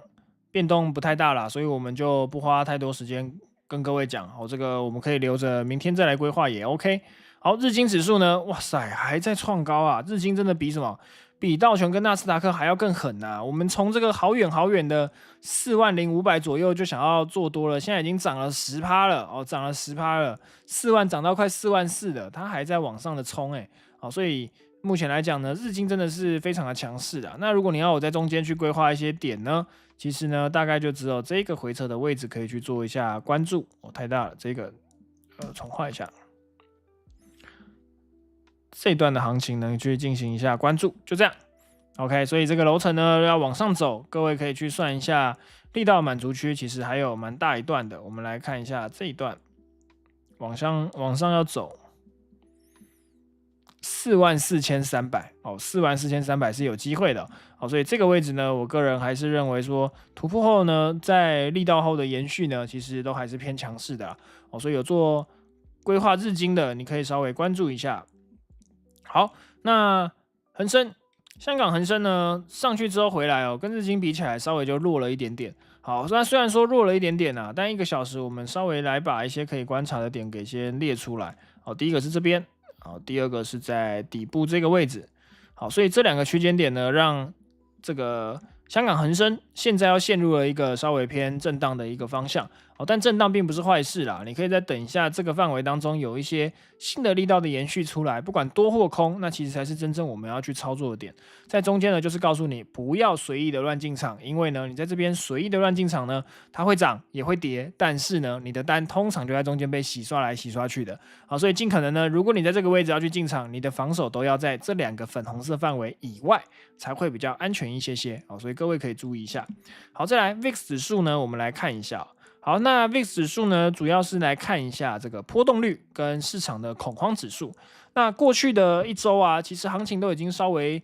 陷入了一个比较平缓，甚至是创低了。结果你发现呢，在今天下午刚开的时候啊，竟然VIX 竟然又跳上去了哦。虽然现在稍微有点回来的感觉，但是呢，会不会这个位置呢，就会是一个防守上的分界点所以各位可以稍微关注一下 VIX 在往上走的过程当中，我们可以看一下新的这个楼层力道呢，有机会再去往上了。好，那如果我们以这个力道来去做估算的话呢，大概这个往上的位置呢，其实可以接近到这个前高了。好，所以这个前高呢，我稍微先把它画一条。我们用楼层来区分的话呢，这边是1楼，好，这边是2楼。那现在来到1楼的天花板，2楼的地板，有没有机会呢？价格会变成这样的感觉，突破后测试。好，这个突破后测试，测完之后继续往上走。好，当今天 VIX 跟这个就是波动率跟恐慌指数呢要持续往上走的过程当中，那这个整体的行情呢，可能不管是道琼、纳斯达克，甚至加密货币呢，都有可能稍微比较偏空一点点所以这个各位可以搭配着看一下，但是呢，不是主要啦，就是辅助来看一下。OK， 那这个主流货币呢，因为今天美元它稍微卡在一个中间的位置嘛，波动性也不是太大，我暂时就先不去管主流货币了。好，那黄金那基本上黄金就是偏空了就是偏空了，不管美元有没有往上走，黄金还是偏空所以整体来讲呢，我们刚才讲的几个观点呢，你稍微去知道一下。不是告诉你说每个位置都一定要去做空，但是呢，至少你不要在这个位置去做多，应该都不会有赔钱的风险啦。所以大方向看对，你用猜的，你只猜空，你在随便一个位置进空，其实现在你还是赚钱的，只是呢赚赔比没那么漂亮。我们尽可能是让你自己的赚赔比能够抓在一个比较好的位置。好，那回来一下检查一下整个美股的状况啦，那同时来挑一下有没有一些比较适合进场的机会。好，那 CRN 呢，在上周我没有列入清单嘛，我列入清单的其实不多，但我们就简单把它扫过一轮，然后来看一下整周当中呢，有哪一些我稍微可以去看的位置。那目前来讲呢，美股的位置不太会有什么太大的变动，因为它比较不会走的这么震荡、这么乱所以目前来讲，现在还是上方在255左右的位置是我想要去规划的。那现在这个位置没什么太大的问题。再来看一下这个 NVO。那 NVO 呢？前面我们讲了嘛，价格突破后站上，你有没有发现一件事情？当今天价格楼层它即便一直跌，好，1楼走到2楼，2楼走到3楼，你就是稍微去偏多去做思考。所以呢，今天一开盘呢就直接跳空往上了嘛，所以至少在这个位置啦，你应该不会想要去做空吧？好，那你有这个概念的情况下呢，顺势做，不管你进场位置在哪边，顺势而为呢，总会有一些顺风车可以去补救你进场位置不好的单。那如果你位置很好的呢，那恭喜你，肯定单喷出去，很快就开始赚钱了。所以顺势这件事情，各位要稍微有点概念。好，再来我们来看一下这个什么 FTNT。好 ，FTNT 呢，我们前面也帮各位规划了一下这个比较明确的这个规划这个多空的反转的这个位置嘛，同时也是楼层的边缘嘛。好，这个楼层的边缘呢，我们想一下，1楼对不对？走到2楼。那2楼呢，它就是1楼的天花板嘛，所以价格呢，即便在上周五的时候呢，这个上周3的时候呢，开高走低，对不对？然后呢，周4呢稍微有点反弹，周5走的比较弱一点点，然后周4走过来，然后周5还走比较弱一点点，但是周5在收盘前呢，测完这个位置，确实这个天花板，1楼的天花板跟2楼的地板这个交界处呢是有撑住的。好，到今天呢就缓缓的往上爬了嘛，还在持续进攻当中，所以呢大方向来讲呢，目前没有什么太大的改变。好，那 Monday 呢，其实我们看了很久嘛，已经看了大概1周左右，它就是卡在中间，就不管它了。好，那其他的商品呢，大概观点都没有什么太大的变化，所以你就会发现说，做美股呢，有时候很轻松啦。做美股很轻松啦，你在该观察好的位置，像这个8月15号上周五的时候上周五虽然我们没有直播，但是当你今天如果看到开盘价在这边，你会知道来到什么？来到下楼的楼层边缘，你在这边要去试个短空有没有机会？肯定也是有机会嘛。所以价格走着走着，你在这个位置不可能去追多，但去追空的话，或是去试空单去做逆势单的话，都还是有赚钱的机会。我就让各位先练习一下，把大方向先看对。OK， 再来我们看一下 Grab。好 ，Grab 的话呢，它也是卡在中间而已。然后 Visa 还好。好 ，Mastercard 呢？价格回撤完，现在持续在进攻了嘛，所以这一段行情当中突破后站上新的一个力道发动呢，现在还在持续的进攻，所以我们一样可以把它列在标签当中。好，那刚刚我记得有一个在附近的，我们把这个现在正在走的这些商品呢，稍微也把它加进去我们的观察清单。好，这个 JP Morgan， JP Morgan 呢，基本上我觉得它有机会先测一下前波的这个低点了。所以现在从这个295左右呢，往下走到289了嘛，再往下287左右，可能是它第一波休息的一个位置。OK， 那像 PayPal 跟 Shop 这个就还好，然后 Uber， 然后 Figma， 其他的，好，波克夏我觉得还好了，它现在已经在走着走着，没有什么太好的位置。好 ，Robinhood，然后 PEP 有点可惜，它没有回来回撤，所以这个位置呢上去后没有回来回撤的话，我觉得就可能要等一下了啦。那它真的波动性也是比较小一点点，所以它真的要回来再走，可能会稍微要等久一点点的。好，然后特斯拉有点可惜，特斯拉有点可惜，这一段呢上来，我本来要去做多单，结果呢行情走着走着就直接走出去了，所以我没有可以去追到的多单。好，那上去这一段呢？那又直接回来之后呢，它是不是变成说什么跌破要往下？它不像是前面上来之后的测试。那现在呢又要回到这个多少33，现在在331嘛。那我们关注的重点会在335左右，所以特斯拉我反而会小心一下，会不会有偏空的机会哦？好，特斯拉我等一下会看一下有没有可以去偏空做的机会。那如果真的要偏空做的话呢，假设我在这个位置去做呢，我防守点可能会落在341左右，会落在341左右，然后往下呢，至少我可能会先看到316，可能会先看到316，所以这个位置呢是往下，我可能会关注的几个点，短线上，那再更往下呢，可能会看到300，但这个位置呢还没有到太明确的确定，还没有到太明确的确定，我会先再等一下，大概等到11点左右，我再来看一下特斯拉整体的一个状况。好，那台积电卡在中间，然后 NVIDIA 呢还在这个范围当中持续的去走，好，所以它还是有机会要再去创新高啦，所以这个各位还是可以持续关注一下。好，那 AMD 呢也回到区间，但是稍微跟 NVIDIA 比起来呢，稍微弱了一些。然后 Amazon， Google， 好，微软呢稍微偏弱一点点。那测试完跑了第一段，现在回来再测一下第二段了。好，不过呢，这个第二段呢，各位要注意一件事情就是高点它不断的在降低的过程当中呢，不要在这个时间点直接去接多单啊，可以稍微先等一下，因为现在整个在大盘的波动性还没有到太出来还没有出来嘛，所以不要在这个位置直接去接。那我稍微先把微软这个删掉它已经不在我的清单内了。因为现在虽然它来到这个位置呢，但它其实如果要偏多去做的话呢，我觉得上面的太多防守点呢，可能不好做。偏空也是一样，所以目前来讲，我先把它删掉，看一下这几天的走势状况呢，再来做思考。那 Google 呢已经走一段出去了，所以我就也是先把它清单给去删掉了。好，那 Meta 虽然今天大概跌了，现在2%、2.7% 左右。但是呢，这个 2.7% 呢下来，它其实只是在测试前面的这个低点760的这个低点，所以呢测完之后呢还是有机会啦。它这个位置刚刚有防守嘛，所以我们再多看几天。然后 PG 还在往上喷那现在呢 PG 已经来到前波的高点。那这个前波的高点呢，我个人觉得那个整理有点太久了啦，所以呢，现在这个 PG 呢，我就先把它手动获利平仓了我先把 PG 手动获利平仓了。那我把这笔单截给各位看。那 PG 呢，很可惜啦这个单我们报了比较久一点点，行情呢跑的距离我觉得有限，因为我们大概从154报到155左右，但你会发现说，这个其实以1个小时的波动来讲呢，这个156现在在156接近157的范围，那这个范围呢已经是前波我们第一波大概在8月13号左右做的一个多单。好，那你看库存费我大概被扣了150块，少了4500左右的库存费。好，但这笔单呢，我们就大概从154.5，然后报到接近156了，因为它会有买卖价的问题嘛，所以跟 TradingView 报价会有一点点落差，但是呢，差不多就是在这个前波高点左右去出掉了，所以154.5呢，大概是落在这里，对，回撤完了这个位置。好，那回撤完这个位置的往上的这一段，其实你现在回来看，你就发现有154.5在这，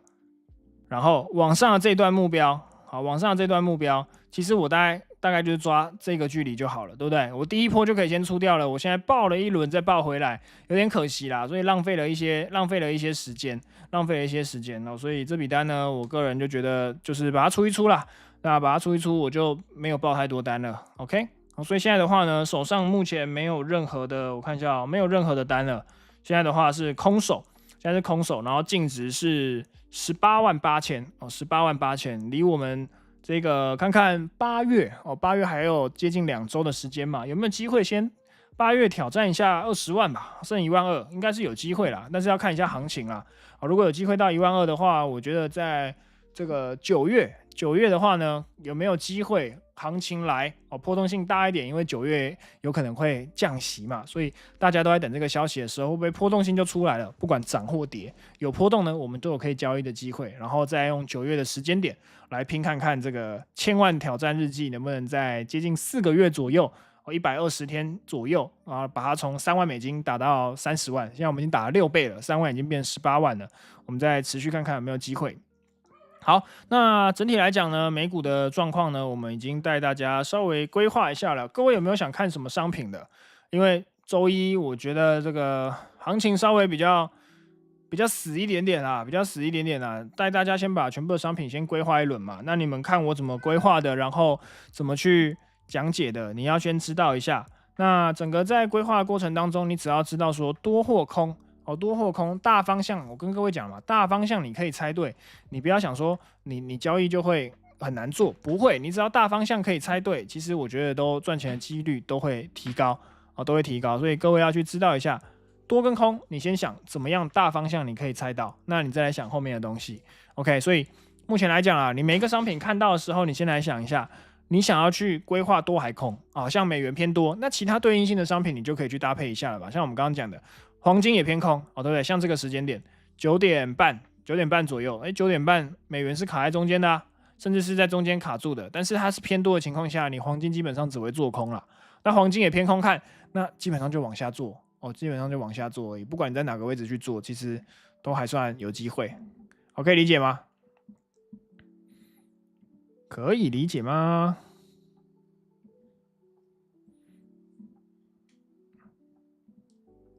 然后明天呢？明天我们会有一个就是一个陪跑计划的这个说明会所以各位，如果你还没有加入这个免费的社群的，你可以先扫 QR code 加入的免费社群。那如果你是海外的同学，你也可以加入免费的这个 School 的社群。那到时候我们明天晚上的话，会有8点会有这个陪跑计划9月新的陪跑计划的这个说明会，各位可以来听一下。就是我们会告诉各位说，我们有用一些新的计划的方式协助各位如果原本就在陪跑的，或者是破框的学员的，都会有一些 bonus 要送给大家所以你就记得明天的时间来参加就好。OK。如果是新同学的，你还没有加入我们社群的加入我们社群的，左边的 QR code 自己扫一下上方呢是我们在交易这个外汇、交易美股、黄金等等商品的指数类型的商品的，你可以扫上方的 QR code 那可以这个加入我们的免费社群如果你是新手的，你也可以扫一下，那你一样可以去就是进入社群，有时候你就可以参加我们的一些，比如说有一些交易的机会，我就会分享啦。那下方呢就是 for QR code， 就是这个 QR code 就是 for 加密货币所以加密货币呢，你还没有加密货币钱包的，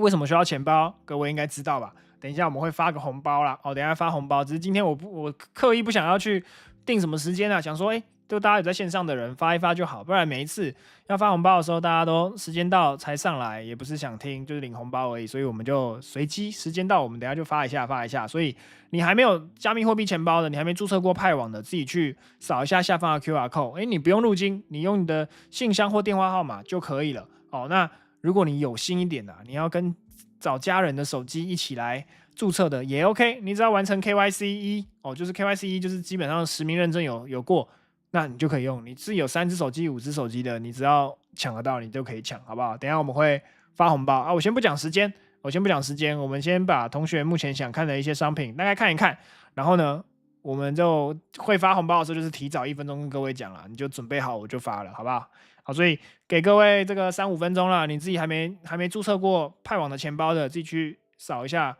这个 QR code， 扫一下 QR code， 这个注册一个。好，那有加密货币的交易机会，也会发在加密货币的群，所以我放到这个右边资讯栏，各位可以自己去看一下。好，那有同学想看一下 ADA 跟这个斗局的盘面呢，我们一起来看一下。好 ，ADA 我们先来看好了。ADA 在哪？啊，先看斗局好了，先找到斗局。好，我们先来看一下，斗局刚好来到了什么？4个小时，我们所关注的这个边缘位置，这个边缘位置挺重要的哦，因为这个呢已经是现在斗局在这个位置当中震荡的这个下缘位置了哦，所以这个EVA前几周我们也有帮你看过这个斗局目前我们所观察的范围嘛，好，所以呢这个观察范围，你现在要知道价格已经来到了一个什么区间的边缘了，好，那你要关注一件事情，就是这个粉红色范围到底有没有防守就好啊。如果它今天出现的一个状况是什么？今天出现一个状况是1小时，如果给你出现了跌破回撤要继续往下了，那如果你有现货的，或者你做合约的，你可能在这个位置呢稍微就要去进行一下调整了哦，就是你要注意一下这一段呢会是空方新发动的一个力道，所以呢，如果你看到这个位置的话呢，你就不要再急着去追多了，或者是你的现货稍微就可以去进行一下调整了。哦，所以目前来讲，斗局我会这样去做思考啦。那如果这个位置有撑住呢，那基本上还有一点反弹的机会啦。虽然说可能会花一点时间，不过至少这个位置你可以当做你目前所关注的一个重点。那同时我们可以看到右边呢，因为随着比特币跟以太币，他们跌多少，其实还好3%左右，但是已经接连着几天跌了嘛，所以可能一天跌个2-3%、2-3%，加起来也跌个快10%了。哦，所以你要去知道。整个加密货币市场呢，除了比较主流的比特币跟以太币以外呢，其他币种呢，它跌的速度一定会更快，因为平常涨的速度就很快了嘛，所以跌的速度呢也一定会更快。所以大家在交易的时候呢，你看斗局跟 ADA 基本上要跌了5%左右，那其他比较大的有一些像 Solana 也跌了5%左右，所以其他的币种呢，你在交易加密货币的时候呢，真的就要去特别注意一下整个波动性。我前几天，应该说前几周。在行情要准备创新高跟创新高的时候呢，都不断的在提醒各位，你要去记得，就是随着这种盘整往上创高的盘面呢，你都要很注意，当今天价格一放大往下走的时候呢，你的交易部位到底能不能承受这个波动？哦，不要说涨的时候这个缓缓涨，所以你部位不断的放大哦，所以这个波动你觉得赚钱好像速度好像很快，慢慢累积上去。不过呢，因为这样的情况下，如果行情一根直接跌下来，像前2天都是那种整理了很久，一根直接跌下来的嘛，这个波动性放大，你的部位已经有点超过你自己能够承受的水平的时候呢，风险就会变得很大。哦，所以你会发现说，现在这个前阵子一直在创高的时候，大家都在喊嘛，哇，我有买比特币，我有买以太币，现在只是打个1-2根下来，大家的这个交易部位呢，就没有人在喊声了嘛，甚至是很多人就爆仓了嘛，所以呢，这个位置呢，各位可以稍微去关注一下哦，不要在行情的这个末端呢，再冲进去了哦，所以这个风险大家稍微注意一下。那我想除了斗局以外啦 ，ADA 应该也是差不多的一个状况了。好，所以你看ADA 呢，如果这是在1个小时的，其实你要特别小心了。我觉得比斗局还更危险一点点哦。为什么说比较危险呢？因为你看单纯在从1个小时跟15分钟的盘面来看，你会发现它不断的在创低，然后呢，这个反弹呢高点都没过高，所以呢，整个在15分钟的行情当中，前波低点也破了。所以整个在1个小时的时区也是蛮危险的，因为它的低点并不是到太明确。当然呢，现在这个回撤的位置呢，你可能可以大概看这一段啦，大家可以看这一段。但是我觉得目前来讲，它稍微还是比较偏空一点的。虽然这边还是一个可以关注的范围，但是下来的范围真的还是蛮大的。所以 ADA 呢，你可能要稍微去注意一下了。比起斗局来讲，我觉得它的风险性可能会更大一点点。OK， 好，然后同学想看原油。好，我们来看看原油。我的原油跑去哪了？这里。好，原油的话，观点没有什么太大的改变呢。好，观点真的没什么太大的改变，除了这个前波这个位置啊，大概在62.6左右是原本关注的点。那价格在往下走的过程当中呢，现在呢也又一次的跌破这个位置。好，所以原油其实是就偏空啊，就偏空。但我不会去做原油啦，因为我觉得原油现在的行情来讲比较不规则一点哦，比较不规则一点，包含就是目前俄罗斯跟这个川普也还在这个沟通过程当中嘛，所以什么时候会蹦出什么新的东西很难讲。你可能今天半夜的时候，他们不小心蹦出了什么东西，结果这个原油就因此有了什么大波动。所以我觉得现在这个数据面跟新闻面影响比较大的情况下呢，我觉得我就会暂时先把原油这个商品给 pass 掉。好，磅日是不是？好，我们来看一下英镑对日币。好，英镑对日币呢，就是现在在这个200块左右的位置啊，就是来回的震荡。不过呢，上方呢，你发现说200这个位置竟然是有点防守了，但不要把它当做什么整数的关卡了，其实不是因为这样啦，只是刚好这个英镑对日币的价格走势来到这个价格附近。好，那4个小时呢，我们先来看一下价格在这个整理区当中呢，上下缘的位置呢，其实大概落在198.7到200左右。那如果你要回来看一下1小时，那很清楚的，价格现在是稍微比较偏强势一点点嘛。除了这个整个上升的趋势呢，楼层是不断在往上走的。那这个楼层虽然比较大一点点，但是我觉得我们可以观察一下有没有机会可以突破后往上走。那逆势单来讲呢，各位都会觉得说，稍微可以去偏空一点去做思考嘛。但是逆势单，如果你真的要做，那下来的防守点真的还蛮多的，所以你要去很小心的去把握每一个转折。比如说现在回来测前波的这个高点位置，那这几个点呢都是有可能会防守住的，所以以我自己来讲啊，如果真的要做棒日，我会稍微偏多一点，而且呢，棒日现在波动性稍微有点放大了，所以到200块这个位阶，各位在关注棒日的波动性的时候呢，就稍微缩小一点部位，会比较清楚一点，可以吗？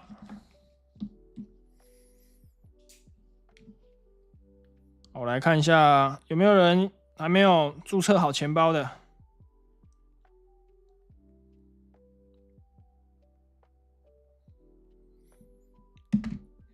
来啦，发红包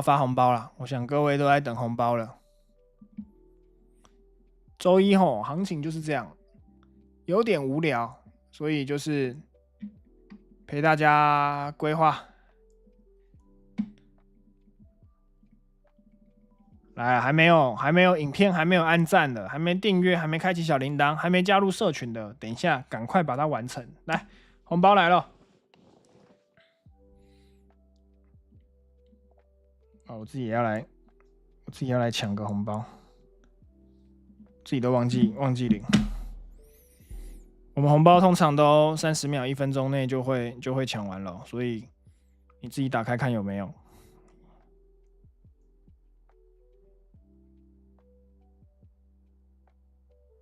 靠，没有了，没有了啦，没有了。有抢到的留言区留言一下好不好？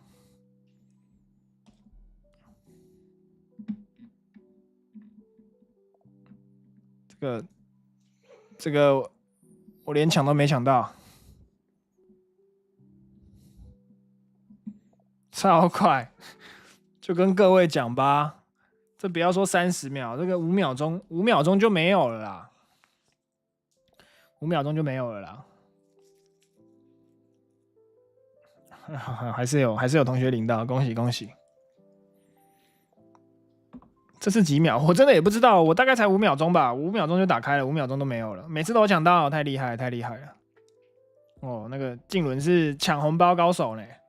每一次都领到1个礼拜，如果我开个三天，就快100U 去打看看。好，那有抢到的同学，你自己去选一下，现在行情在哪里？我刚刚是有讲加密货币的几个商品的位阶。你就可以去找一下你什么样的位置要去开偏多的，什么时候开偏空的，什么时候偏盘整嘛。好像现在这个比特币跟以太币现在是不是都偏向这个震荡一点点？那你就可以选，如果你要选中性也不是不行，中性是不是价格中间整理？那你就可以去开中性。那如果你要开偏多或偏空的也 OK。那如果比如说有那个什么豆局嘛，豆局刚这个位置是不是在比较什么偏这个下缘的位置？好，那下缘的位置呢，你就会可以去看一下往上做偏多有没有机会哦。所以就挑一个你喜欢的，然后去选一个方向哦。那红包赚到钱自己转去 U 卡就可以刷了啦。所以如果你没有要去做的话，你就要去这个，你没有要去，你不会做的，你就私讯一下这个官方账号，好，私讯一下官方账号的小帮手，会有协助各位，好不好？有没有还没进入群的啊？你没有入群的，你自己点资讯栏的连结好不好？因为明天这个我们新的陪跑计划的说明会呢，不会在 YouTube 开，我们会直接把连结放到社群当中，所以你没有在社群的，你自己扫一下啦。因为今天周一嘛，行情都比较无趣一点点嘛，所以可能就没有那么多东西可以聊。我们大概再检查一下所有商品吧。这个美元往上 ，OK。黄金还在往下，比特以太差不多。道琼纳斯达克就卡在中间。所以基本上行情目前都还是照着我们在讲的，然后其他的好像也没有嘛，所以真的是今天没有什么太多的行情可以去做了。好啦，我觉得今天既然没有什么行情可以去做，我们直播也不用直播太久啦。我觉得可能等明天再看看有没有机会可以去做嘛。明天没有明天可能不开直播，因为明天我们是晚上8点是陪跑计划的说明会所以我们只会在群里面去直播。好啦，那这个各位如果周三有数据嘛，那周三、周四、周五想看直播的，记得这篇我们现在的直播，赶快帮我按个赞，好不好？你没有按赞的，你这个周三